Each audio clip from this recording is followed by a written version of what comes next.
got somebody on. Now, I'm not sure I'm going to be able to see the comments and messages because I've got to watch the road. But I told you all in the last video I would probably go live on my way home from St. Louis, Missouri in the new Scat Pack wide body that I flew 2,000 miles to buy because California has gone full stupid with their $10,000 to $15,000 markups. So I would say up until last night when I realized how long this drive's going to be, I wasn't regretting it. It was a slight thought that I might be willing to pay a few grand more to not do this drive. But you know what? It's not horrible. It's just a long drive. It's almost 2,000 miles. I'm only half a day in, so 26 hours. So maybe I'm six hours in, 6 hours in. So got a little ways to go.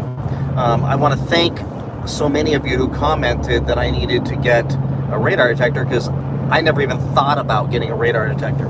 And had I not gotten this radar detector, which is the Cobra i480, it was like 150 bucks. But it has absolutely saved me probably a solid 5 or 6 times already on this drive. And you know, look, I'm not going to admit how fast I have gone, but when that thing goes off, so far it has been 90% accurate that when it starts to make the sounds and it notifies me that something's ahead, there is something ahead. There's a state trooper on the side of the road, someone else pulled over on the other side of the road, a cop coming my direction, and there's these turnouts where they can come get you. So pretty cool. And then I went and got this thing, CB radio walkie-talkie. I couldn't think of a handle for myself. Stupid because I'm OC Motivator. That's got to be my handle. And I'm able to listen to some of the truck drivers talking about crap going on ahead of me. So I've got this under control. But right now I am in Oklahoma. No offense if you live in Oklahoma, but holy crap, the weather is really bad right now, and I feel like I'm in a small land yacht. So these big wide tires probably beg for hydroplaning. So now I'm slowing down. But it's insane. I don't know how good my connection's going to be the rest of this video, so if I do cut off, I apologize. But I will tell you a little bit about this experience. Flying out was a pleasure on American Airlines. I did upgrade to first class, my first time ever flying first class, folks. I got to tell you, I highly recommend it. It was very nice. Because of the $15,000 that I saved, I figured, what the hell, I'll pay the extra $400 or $500 to do that. And got off the airplane, and if you watched the last video, wife picked me up and took me to the dealership, and those people were incredible. You know, it's almost like I earned a good experience after all the bold, you know what, that the other dealers put me through. And even dealers out in St. Louis put me through, literally changing the prices, telling me the price was X, and then the next day calling up and saying, sorry, the sales manager can't honor that price. It was a mistake on the internet. To the dealers back in California that are just staunch, hard fast on their ridiculous markups. Totally stupid. But I do love also the commenters. Boy, it is raining bad. The commenters who say I overpaid, as though they could find a car for $1,500 below sticker right now in this crazy shortage. But I'm happy I did it. I have no problem paying a little bit more right now, just not a lot more. So the car is amazing. So my initial thoughts, which will be more in depth in my next video, along with some other entertaining video that I took while I was in St. Jacob, Illinois, which is right outside of St. Louis, population 1,100 people. And yes, I got to meet the local law enforcement, of course, but they love the car too. So let me tell you, in St. Jacob, Illinois, with 1,100 people, this car might as well have been a Lamborghini. It got more attention just because of how it looks. Bright blue, gorgeous, gorgeous car. But my initial feelings of this thing is, wow, after having the Hellcat Redeye for man, what has it been, a year and a half now? I love that Hellcat Redeye. I absolutely love it, and it's a blast to drive. But I can't get traction. And I don't care what tires you put on that car, you can't get traction. At 50 miles an hour, if you stomp on the gas, the tires spin. And while that's exhilarating and entertaining, fun, and as well as terrifying, what I love about the Scat Pack, folks, if you have one, you know what I'm talking about, is pretty much every bit of the power I have, I get to use. So when I stomp on this gas pedal, especially in this wide body, I don't get much wheel spin unless I take off traction control, and it just boogies. It just takes off. They say 0 to 60 4.1, which you think about the Redeye, it's like, what, 3.5 or 3.4 or something like that. I gotta tell you, it's 0.6 of a second you get out of the Redeye for another, what, $40,000 probably, and the tires just spin like crazy. There's some videos I watched between Redeyes and other cars that have less power, and the Redeyes just could not get traction. So I'm gonna enjoy this thing because I do get to absolutely use all the power. I don't expect gas mileage to be much better, but right now I'm in eco mode and I'm cruising at a speed that might be faster than I should be going. I'm getting over 20 miles to the gallon, 20.3. So pretty awesome. The wide body, I gotta tell you, what they did with the suspension on this car is impressive. I'm blown away at how well this thing handles for such a big, fat car. Some of those windy roads out in the country in St. Jacob in the middle of nowhere in Illinois, I took this thing at turns that I couldn't, just curves that I could not have imagined such a large car would squat and just cruise right through it. I was following my buddy in his Ferrari and his wife in his Porsche, and no question they were beating me, but I wasn't that far behind them, and they were even shocked in the rearview mirror when they saw this thing kind of just squatting through those turns. So when I heard the tires just break a little bit loose, I let off, but it just pushed right through it. As far as the balance, I've never had a Charger before. This is my first Charger. I've had 3 Challengers, and I like the balance. I know Racer X mentioned this before about how the balance of this car just feels better, and I will tell you it does. Not that I'm not a massive fan of the Challenger. I love the Challenger, and I don't know, at this point it's probably a good 50-50, maybe 60-40 that I love the Challenger a little more, but this thing feels so much more stable, and even the seating position is, for me, a lot more comfortable. The way this car is positioned compared to the Challenger, which is more kind of leaned back and stretched out. So I wish I could see your comments without running myself off the road, but I'd love to answer any questions, but I don't think that's gonna happen. Maybe I can see some of these things. I can't really see.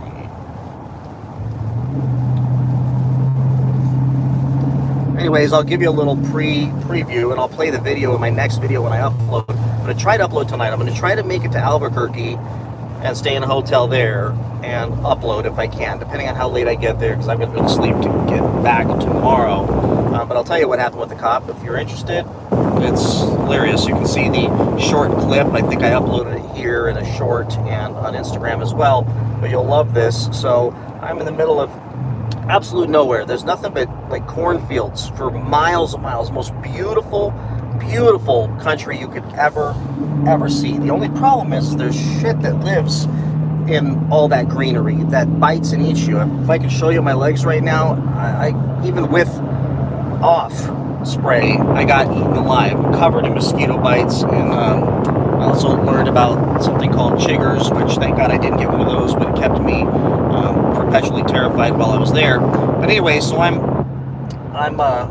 trying to sneak some work in the other day and keep my wife from knowing that I was going to actually join a conference call, video conference call, while I'm on vacation.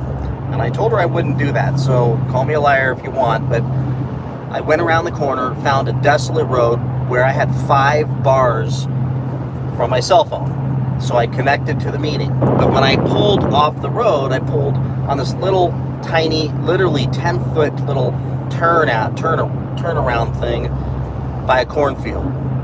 And sat there, connected to the call, and then I saw this big white truck pull behind me. And Didn't think much of it, but then he stopped. And he just stared at me, which was creepy at best. So I thought, you know, I'm going to get out of here. Some farmers freaking out. Bright blue Charger with dealer plates, you know, sitting on the side of the road. I'll move. So I left, drove a couple hundred yards down the road, and he followed me and pulls up alongside of me and says,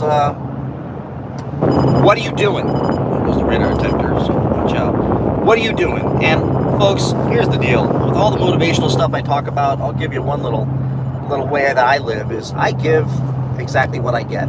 If somebody gives me positivity and kindness, I will give them 10 times the positivity and the kindness in return.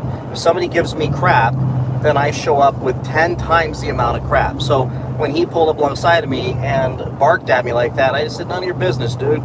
Leave me alone, go away. Well, that generated, which I should have expected, a phone call to the county police, which was kind of like Knott's Berry Farm police in this town, which led to 2 police cars coming and nicely rousting me. But I will tell you, even they loved the car. The first thing I said you'll see in the next video is, wow, this sure is a nice car. You know, I didn't know if they were buttering me up. I mean, I come from California where usually, you know, the cops, my experience, have not been the kindest when it comes to muscle cars. But these guys were incredibly nice and friendly and asked me about the car. I just handed them my license. I was like, guys, I'm on the side of the road trying to do a conference call, and this dude threw a fit and called you guys for nothing. They agreed that they called the cops for nothing. We ended up hanging on the side of the road, talking about the YouTube channel. I asked them if they would tase me, because that would get a ton of views if they would. They just weren't going to play that way. They turned the lights on for me, so it looked like I was getting pulled over, and it was a pretty entertaining experience. But it goes to another level. So they ended up laughing a lot and leaving. Super nice guys. And the next day or so after, I'm driving by this dude's farm in the middle of nowhere, and he waves me in. And I'm thinking at this point, he's going to apologize, right? He's going to say, sorry for calling the cops on you for doing absolutely nothing. I overreacted. You know, sorry about that. But no, here's what happened. He waves me in. I pull in ready to break, you know, just through whatever barrier we had, shake hands, and I figured he was going to apologize. How many of you want to bet that he did not apologize? Not only did he not apologize, he wanted another shot and yelling and screaming at me for parking over there. And I kept telling him, dude, you called the cops for nothing. You literally wasted the cops' time. And I appreciate you. You're a farmer, man. You're out there on this tractor doing farm stuff, and I respect that, man. I mean, you're the salt of the earth, the fabric of our country. I mean, my goodness, I defended our country. I served 4 years in the Air Force for people like you because I care about Americans. I mean, let's put our guns down and get along here. And he was just unwilling to. And then he said, well, I've had a bunch of robberies. And I was like, how often do you have $60,000 brand new freaking cars used in robberies out here? Give me a break. And by the way, there's only 1,100 people, so I figure if somebody robs you, you probably guess in like 10 different guesses which person robbed you. This is ridiculous. But nonetheless, I will share that in the next video, so don't miss that one because it's pretty entertaining. And of course, my wife says, once I did explain to her that, yeah, I did go and try and work, didn't work out too well, got to meet the local police, and she says, well, of course, wherever you go, even in the middle of nowhere, you're going to find some crap. So that's what happened, folks. So those of you that were curious about that, well, that's what happened. So I'm going to glance real quick before I cut this loose and focus on driving, see if I can see anybody's messages here. Which I don't think I can. Nope, can't see anything right now.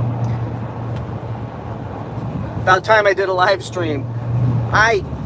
Just the thought of going live raises my blood pressure. But you know what? Here's the deal. I'm in the middle of torrential rains in between 2 semi-trucks. So if everything ends right now, at least you'll have been able to witness it. And I can't believe it's working in the middle of nowhere. Let me show you all where I'm at. This is craziness. In the middle of Oklahoma. Got the cameras going. I'm cruising. But if you like this live stream thing, maybe we'll do it when I can actually read all your comments and communicate back to you all, which would be awesome. But it is what it is. Anyways, I just got to tell you all, and I'll wrap up with this. I love this car. I still need your advice. How about this? I'm going to throw this bomb out there. I need somebody, or all of you, to help me out here. I've still got that $80,000 offer for my Redeye from AutoNation, and they keep calling me the whole time I've been gone, asking me when I will bring it in, when I will bring it in. And the thought of selling that car makes me emotionally sad. The problem is my rational business side says take that friggin' money and run, because when I bought that car, I did put very little down because the rates were so good. I think they put $5,000 on top of it from my Scat Pack, and I rolled with that car. The problem is you know, I owe what they're going to give me, but I can get out of that car right now free and clear and then go buy another one.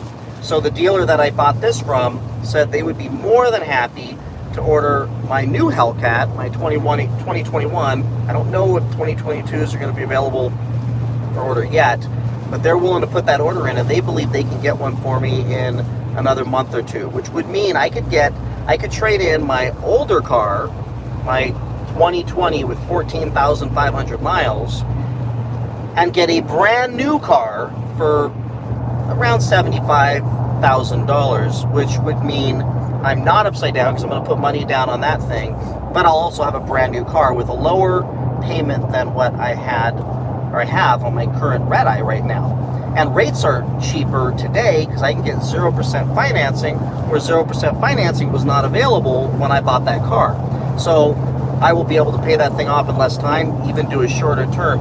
It just seems like good business. The problem is it'll take me a couple months to get the new Hellcat. And I was thinking, and this is what I really need you all to just give me your ideas on this. I was thinking, since I'm not going to the drag strip in these cars, is in a regular Hellcat Challenger, I can order it with the stick, with the manual. And as an 80s kid, I love stick shifts. I drove my friend's Porsche this last weekend, and it was incredible driving a stick. I know it's not ideal for going to the racetrack and dragging the car, but you all know that's pretty much not what I do. What I do is I drive out here on the highway, and just the thought of getting a manual seems awesome. Plus, I want to teach my daughter how to drive a manual, so having one in the family would be pretty cool. So let me know what you think. If I should sell the Redeye, take the money, and then go order a brand new Hellcat, maybe even in the same color as this, and that indigo blue, or another color. I love the smoke show, so that would be the alternate color. And then get it in a manual. Get it with everything I want on it, get it in a manual, and since I order it and they're not going to charge me any markups, I could probably get the car in the mid-70s and have a brand new one. Tell me what you think about that. I mean, look, I could do that and save money, but I need everybody to tell me it's going to be okay getting rid of that Redeye, because it's breaking my heart even thinking about it. It was probably the first and most coolest car I've ever had that invoked as much emotion as it did. I mean, I've had some amazing 40 plus cars in my life, and nothing has ever grabbed my soul like that Hellcat Redeye did, and getting rid of it's going to be hard, but I'll just get another one. So let me know what you think about that. I don't think there's anything else. Comment, because I'll go back and read these things when I get to my hotel. Somebody's saying the current Redeye. See, I don't want to do another Redeye. One, you can't get the manual in a Redeye, and frankly, the Redeye just seemed like, I don't know how to put this. It's way more than any human being that doesn't race their car on a track would ever need. Like with the new Hellcats, I think they're 717 horsepower or something. So, like, that is plenty, and I can get a manual in that thing. So, you want to laugh? Here's the deal. Manual is $3,000 less. Yet, 5 years from now, that car with the manual is probably going to be worth more than the automatic, just because there's so much so many fewer of those out there with the stick shifts, and for good reason, because it's a drag car. It's not a, slalom car or anything like that. So let me know what you think about that idea. Also, I will tell you this too. Boy, there's a whole bunch of stuff. You'll see these videos coming up. But while I've been gone, I just started ordering crap for this car. So I was able to get the taillight tint custom made through Lux Auto Concepts. So if you haven't gone there before, go there. And I got it with my OC Motivator logo in the tint, in the middle, after I removed the Dodge emblems from the back. And it's going to be subtle, it won't look crappy, but it's going to have my logo in the back, which will be really cool. So I look forward to that. I got the parking light tint, that's already at the house. I've got the puddle lights, which those are my favorite. I know, stupid, goofy things, but I love the puddle lights, so I'm going to put those on there. Man, it's raining hard, folks. But I got them for all 4 doors, which is going to be cool. So when I get home, if I get home, then I'll be able to do all that stuff. So, car, do it for sure. I'm seeing your comments coming up. I just wish I could see them all. Pretty tough to see while I'm driving, and I still got to focus on this. But I'm gonna go back and see and read these, and I'm gonna stop at the next rest stop anyways, and probably fill up again on some gas. But follow me on Instagram. I'll be posting some pictures, and I might go live there in a little bit. I'm trying to get that thing to 4,000 followers, and I've got some great messages I want to share with you that I got from some people over this last few weeks in one of these next upcoming videos. So just don't miss them. Some really cool life advice, and it's really neat when you all hit me up on Instagram and share your deepest, darkest secrets and challenges you're going through, and I'm able to at least give my opinion, and my opinion's based on experience. So don't hesitate to do that if you're going through a tough time right now and you need a nudge forward. I'm going to share some of these that I got just this last week that really just touched me, and I believe helped a couple of these other folks. But never hesitate to reach out, and I will share with you what I think. And not that I know everything, but like my mom always said, if all my friends run across the street and I run with them, I'll be the one that gets hit by the car. And that's pretty much me. So I probably went through it already in my life. That's why I can give advice on a lot of things. So don't hesitate to hit me up on Instagram, follow me there, and send me messages. I literally respond to everybody. Sometimes it just takes some time because they come in waves after videos, and I just got to push through them. So with that, everybody, I'm going to go ahead and sign out of here and focus all my energy on driving through this torrential rain storm. And I will talk to you. Maybe I'll go live again later on this afternoon, or for sure tomorrow. I'll catch up with you then. And hey, I can see W for the win. What's up, dude? Gosh, I wish I had a co-pilot to read these. Okay, so speakers are up anyway. All right, folks, I'm gonna read these things, and I cannot wait to read your comments. Catch y'all later. Talk to you in the next one. Bye.